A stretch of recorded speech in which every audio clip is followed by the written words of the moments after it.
ಅಂದರೆ ನಾನಿವತ್ತು ನಮ್ಮ ಹಾಸನ ಜಿಲ್ಲೆ ಆಲೂರು ತಾಲೂಕು ಪಾಳ್ಯ ಹೋಬಳಿನಲ್ಲಿರ್ತಕ್ಕಂಥ ನಮ್ಮನೆ ತೋಟ ಇಲ್ಲಿದ್ದೀನಿ. ಇವತ್ತು ಸೋಮವಾರ 27 ಜುಲೈ 2025-26.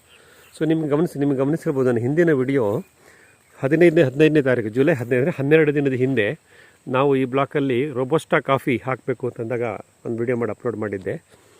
ಅದರಲ್ಲಿ ನಿಮ್ಗೆ ಹೇಳಿದ್ದೆ ನಾವು ಹೇಗೆ ರೋಬೋಸ್ಟಾ ಕಾಫಿ ಹಾಕ್ತೀವಿ, ಗಿಡ ನೆಡುವುದು, ಗಿಡದಕ್ಕೆ ಕಡ್ಡಿಗೆ ಆ ಕಡೆ ಈ ಕಡೆ 2 ಸಪೋರ್ಟ್ ಕಡ್ಡಿ ಕೊಟ್ಟಿರೋದು ನೀವು ಗಮನಿಸ್ಬೋದು. ಇದು ನಮ್ಮ ರೋಬೋಸ್ಟಾ ಕಾಫಿ ಗಿಡ. ಇದಕ್ಕೆ 2 ಸಪೋರ್ಟ್ ಕಡ್ಡಿ ಕೊಟ್ಟಿದ್ದೀವಿ.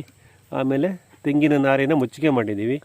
ಆಮೇಲೆ ಹಸಿರು ಗಿಡಕ್ಕೆ ಹಸಿರು ಬಳೆ, ನಮ್ಮ ಸೆಣಬುಂಡೆ ಹೆಂಚ ಎಲ್ಲ ಮಾಡಿದ್ದೀವಿ.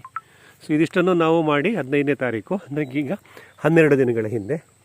ಮತ್ತು ನನ್ನ ಗ್ಲಿರಿಸೀಡಿಯ ನಮ್ಮ ಮುಖ್ಯ ಬೆಳೆ ಕಾಫಿಗೆ ಪಶ್ಚಿಮಕ್ಕೆ ಹಾಲವಾಣ, ಇದು ಹಾಲವಾಣ ಅಂತ ಹೇಳ್ತೀವಿ, ಇಲ್ಲಿ ಗಮನಿಸ್ಬೋದು. ಹಾಲವಾಣ ಪಶ್ಚಿಮಕ್ಕೆ ಹಾಲವಾಣ, ಪೂರ್ವಕ್ಕೆ ಗ್ಲಿರಿಸೀಡಿಯಾ, ಇದು ಗ್ಲಿರಿಸೀಡಿಯಾ. ಸೊ ಈ ರೀತಿ ಹಾಲವಾಣ ಮತ್ತು ಗ್ಲಿರಿಸೀಡಿಯಾಗಳನ್ನು ನೆಟ್ಟು ಮಧ್ಯದಲ್ಲಿ ನಮ್ಮ ಕಾಫಿ ಗಿಡ ಹಾಕಿ, ಕಾಫಿ ಗಿಡಕ್ಕೆ ಒಣಮುಚ್ಚಿಗೆಯಾಗಿ ತೆಂಗಿನ ನಾರನ್ನು ಮತ್ತು ಹಸಿರೆಲೆ ಗೊಬ್ಬರ ಗಿಡಗಳಾಗಿ ಸೆಣಬುಂಡೆ ಹೆಂಚದ ಹಸಿರು ಬಳೆಯನ್ನು ಇದಿಷ್ಟನ್ನು ಮಾಡಲಾಗಿದೆ. ನೋಡಿ 12 ದಿವಸಕ್ಕೆ ನಮ್ಮದು ಹಸಿರು ಬಳೆ ನಿರ್ಮಾಣ ಆಗ್ತಾ ಇದೆ.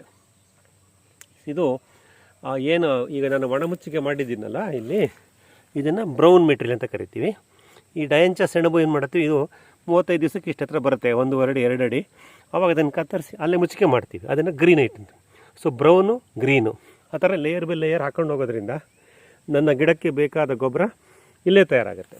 ಹಾಗಾಗಿ ನಮ್ಮ ಈ ನೈಸರ್ಗಿಕ ಕೃಷಿಯ ಸರಳೀಕೃತ ಒಂದು ಮಾದರಿ ಏನಿದೆ ಅದರಲ್ಲಿ ನಾವೇನು ಹೇಳ್ತೀವಿ, ಹೊರಗಡೆಯಿಂದ ಏನೂ ತರೋದು ಬೇಡ, ನಿಮ್ಮ ತೋಟಕ್ಕೆ ಬೇಕಾದ ಗೊಬ್ಬರವನ್ನು ನಿಮ್ಮ ತೋಟದಲ್ಲೇ ಉತ್ಪಾದಿಸಿಕೊಳ್ಳಿ, ಮೊದಲನೇ ಸೆಂಟೆನ್ಸು. 2ನೇ ಸೆಂಟೆನ್ಸು, ನಿಮ್ಮ ಬೆಳೆ ಸಸ್ಯಕ್ಕೆ ಬೇಕಾದ ಗೊಬ್ಬರವನ್ನು ನಿಮ್ಮ ಬೆಳೆ ಸಸ್ಯದ ಬುಡದಲ್ಲೇ ಉತ್ಪಾದಿಸಿಕೊಳ್ಳಿ. ಹೇಗೆ? ಹಸಿರು ಗಿಡಕ್ಕೆ ಹಸಿರು ಬಳೆ, ಸಂಗಾತಿ ಗಿಡಗಳಾಗಿ ಪಶ್ಚಿಮದಲ್ಲಿ ಹಾಲವಾಣ, ಪೂರ್ವದಲ್ಲಿ ಗ್ಲಿರಿಸೀಡಿಯಾ, ಇವೆರಡನ್ನು ಹಾಕಿರೋದ್ರಿಂದ ನಾನು ಸಾಕಷ್ಟು ಸಾವಯವ ದ್ರವ್ಯ ಇಲ್ಲೇ ಉತ್ಪತ್ತಿಯಾಗುತ್ತೆ. ನಮ್ಮ ಕೆಲಸ ಏನು, ಕತ್ತರಿಸೋದು, ಮುಚ್ಚಿಗೆ ಮಾಡೋದು, ಚಾಪ್ ಆ್ಯಂಡ್ ಡ್ರಾಪ್ ಅಂತೀವಲ್ಲ ಅದನ್ನು ಮಾಡ್ಬೋದು ಅಂಥೇಳಿ. ಸೊ ಇದಿಷ್ಟಿದೆ. ಸೊ ನಮ್ಮ ಈ ಬ್ಲಾಕಲ್ಲಿ ಇದನ್ನು ಸಿ ಸೆಕ್ಷನ್ ಅಂತ ಹೇಳ್ತೀನಿ. ಇದರಲ್ಲಿ ಸುಮಾರು ಒಂದು 450 ರೋಬೋಸ್ಟಾ ಗಿಡ ಇದೆಲ್ಲ ಪ್ಲಾಂಟಿಂಗ್ ಆಗಿದೆ, ಅಷ್ಟು ಮಾಡಿದ್ದೀವಿ. ಅಲ್ಲಿ ಅಂಜೂರದ ಮರನೂ ನೀವು ನೋಡ್ಬೋದು. ಇದು ಅಂಜೂರದ ಮರದ ಹೊಲ ಅಂತಲೇ ಹೆಸರು. ದೊಡ್ಡ ಬೃಹದಾಕಾರದ 2-3 ಅಂಜೂರದ ಮರಗಳಿದೆ. ಆಮೇಲೆ ನೀವು ಅಲ್ಲಿ ಹಿಂಡಿ ದ್ರಾವಣ ಮಾಡಲಿಕ್ಕೆ ನೀವು ಇಲ್ಲಿ ಗಮನಿಸಿ, 2 ಬಿಳಿ ಬಣ್ಣದ 500 ಲೀಟ್ರ್ 2 ಟ್ಯಾಂಕ್ ಒಂದ್ರ ಪಕ್ಕ ಒಂದು ಕೂತಿದೆ. 1000 ಲೀಟ್ರ್ ನೀರನ್ನ ಅಲ್ಲಿ ಇಟ್ಕೊಂಡು ಅಲ್ಲಿಂದ ಗ್ರಾವಿಟಿಯಿಂದ, ಗುರುತ್ವಾಕರ್ಷಣ ಶಕ್ತಿಯಿಂದನೇ ಹೋಸ್ ಪೈಪಲ್ಲಿ ಹಿಂಡಿ ದ್ರಾವಣ ಮಾಡಿ ನಮ್ಮ ಬೆಳೆ ಸಸ್ಯಗಳಾದಂಥ ತೆಂಗು ಮತ್ತು ಕಾಫಿ ಇದಕ್ಕೆ ನೇರವಾಗಿ ಗಿಡದ ಬಿಡಲಿಕ್ಕೆ ಹೋಸ್ ಪೈಪಲ್ಲಿ, ಫ್ಲೆಕ್ಸಿಬಲ್ ಪೈಪಲ್ಲಿ ಬಿಡ್ತೀವಿ.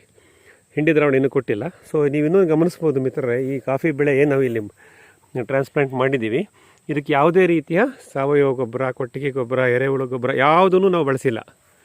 ಸೊ ಇದನ್ನು ನೇರವಾಗಿ ನರ್ಸರಿಯಿಂದ ಗಿಡಗಳನ್ನು ತಂದು ಅದನ್ನು ನೇರವಾಗಿ ಈ ಥರ ನಾಟಿ ಮಾಡಿದ್ದೀವಿ. ಸೊ ಅವತ್ತು ನೀವು ಹೇಳ್ದಂಗೆ ಪ್ರತಿ ನರ್ಸರಿ ಗಿಡಕ್ಕೂ ನಾನು ದ್ರಾವಣವನ್ನು ವೆಲ್ಕಮ್ ಡ್ರಿಂಕ್ಸ್ ಅಂತ ಹೇಳ್ತೀನಲ್ಲ, ಬಂದ ತಕ್ಷಣ ಈ ಥರ ನೋಡಿ ಕಾಫಿ ಗಿಡಗಳು ಈ ಥರ ಬರುತ್ತೆ. ಇಲ್ಲಿ ಗಮನಿಸಿ, ಇದು ಅರೇಬಿಕಾ ಚಂದ್ರಗಿರಿ ಅಂತ. ಇದನ್ನು ಈ ನಮ್ಮ ಬಿ ಸೆಕ್ಷನ್ಗೆ ಹಾಕ್ಲಿಕ್ಕೆ ತಂದಿದೆ. ಈ ಅರೇಬಿಕಾ ಚಂದ್ರಗಿರಿ ಕಾಫಿ ಗಿಡಕ್ಕೆ ಇಲ್ಲಿ ಗಮನಿಸಿ, ನೋಡಿ ಈ ಥರ ಇದೆ.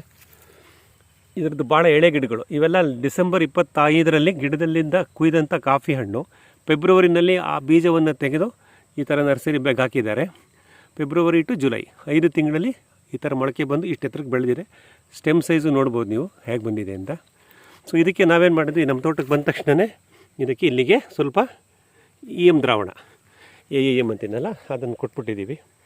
ಈಗ ಸೂಕ್ಷ್ಮಜೀವಿಗಳಲ್ಲಿ ಸೇರ್ಕೊಂಡಿರ್ತವೆ, ಅವು ಕೆಲಸ ಮಾಡ್ತಾಯಿದ್ದೀವಿ. ನೋಡಿ, ಆರೋಗ್ಯಕರವಾದಂಥ ಕಾಫಿ ಗಿಡ, ಇದನ್ನು ಚಂದ್ರಗಿರಿ, ಅರೇಬಿಕಾ ಚಂದ್ರಗಿರಿ, ಇದನ್ನು ಈ ಭಾಗದಲ್ಲಿ ನಮ್ಮ ಈ ಮಾವಿನ ಮರ ಇರುವ ಭಾಗ ಅಂತ ಹೇಳ್ತೀವಿ, ಬಿ ಸೆಕ್ಷನ್ ಅಂತೀವಿ.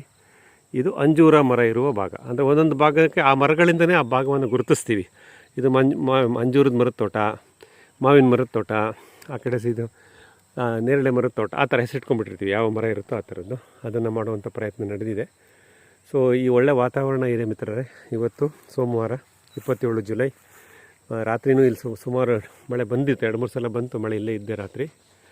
ಅದನ್ನು ನೀವು ಗಮನಿಸ್ಬೋದು. ನೋಡಿ ಎಷ್ಟು ಮಾಹಿತಿಗಳು ಸಿಗ್ತಾ ಬರುತ್ತೆ ಅಂದರೆ, ನಾವು ಗ್ಲಿರಿಸಿಡಿಯ ಕಡ್ಡಿಗಳನ್ನು ಹೊರಗಡೆಯಿಂದ ತಂದು ನೆಟ್ಟವಲ್ಲ, ಆವಾಗ ತುದಿ ಭಾಗ ಅಂತೀವಲ್ಲ, ತುದಿ ಭಾಗನ ಕಟ್ ಮಾಡಿಕೊಂಡ್ರು ಅವರು. 4 ಅಡಿ 5 ಅಡಿಗೆ ನೆಟ್ಬಿಟ್ಟು ಇನ್ನು ಉಳಿದಿದ್ದೆಲ್ಲ ಕಟ್ ಮಾಡೋರು, ಅದನ್ನು ವೇಸ್ಟ್ ಮಾಡಿಬಿಡ್ಕಣಪ್ಪ ಅಂತ ಹೇಳಿ ಕಳೆದ ಫೆಬ್ರವರಿನಲ್ಲಿ ನಾವು ಇದನ್ನು ಮಾಡಿದ್ವಿ. ಅದನ್ನು ನಮ್ಮ ತೋಟ ನಮ್ಮ ನರ್ಸರಿ ಆ ಕಾನ್ಸೆಪ್ಟಲ್ಲಿ ಏರು ಮಡಿ ಮಾಡಿ ಹಾಕಿದ್ವಿ.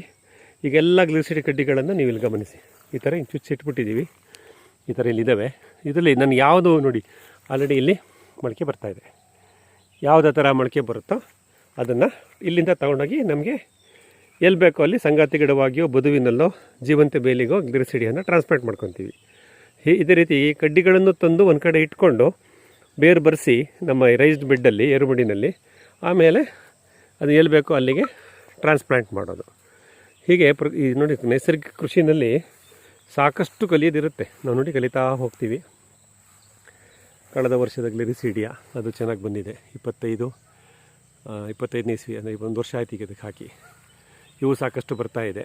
ಅದಗಳ ನೆರಳಿನಲ್ಲೇ ಇವಾಗ ನಾವು ಈಗ ಗ್ಲಿರಿಸಿಡಿಯಾದ ನೆರಳಿನಲ್ಲಿ ನಮ್ಮ ರೋಬಸ್ಟ ಕಾಫಿ ಬಂದಿದೆ.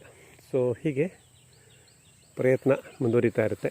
ಸೊ ಈ ವರ್ಷದ ಪ್ರಯತ್ನ ಅಂದರೆ 2 ತೆಂಗಿನ ಸಾಲಿನ ಮಧ್ಯೆ 3 ಸಾಲು ಕಾಫಿ, ಒಂದು ಭಾಗದಲ್ಲಿ ರೋಬಸ್ಟ, ಇನ್ನೊಂದು ಭಾಗದಲ್ಲಿ ಅರೇಬಿಕಾ, ಇದೆಲ್ಲವನ್ನು ಹಾಕುವಂಥ ಒಂದು ಯೋಚನೆ ನಡೀತಾ ಇದೆ ನಮ್ಮನೆ ತೋಟದಲ್ಲಿ. ವಾಣಿಜ್ಯ ಬೆಳೆಯಾಗಿ ತೆಂಗಿನ ಜೊತೆಗೆ ಸದ್ಯಕ್ಕೆ ಕಾಫಿಯನ್ನು ಜೋಡಿಸೋ ಒಂದು ಪ್ರಯತ್ನ. ಇದರದ್ದು ಬೆಳವಣಿಗೆ ಮುಂದೆ ಹೇಗಾಗುತ್ತೆ ಅನ್ನೋದನ್ನು ನಿಮ್ಗೆ ಹೇಳ್ತಾ ಬರ್ತೀನಿ. ನನ್ನ ಜೊತೆ ಜೋಡಿಸ್ಕೊಂಡಿರಿ. ಧನ್ಯವಾದಗಳು. ನಿಮ್ಮ HR ಮಂಜುನಾಥ್.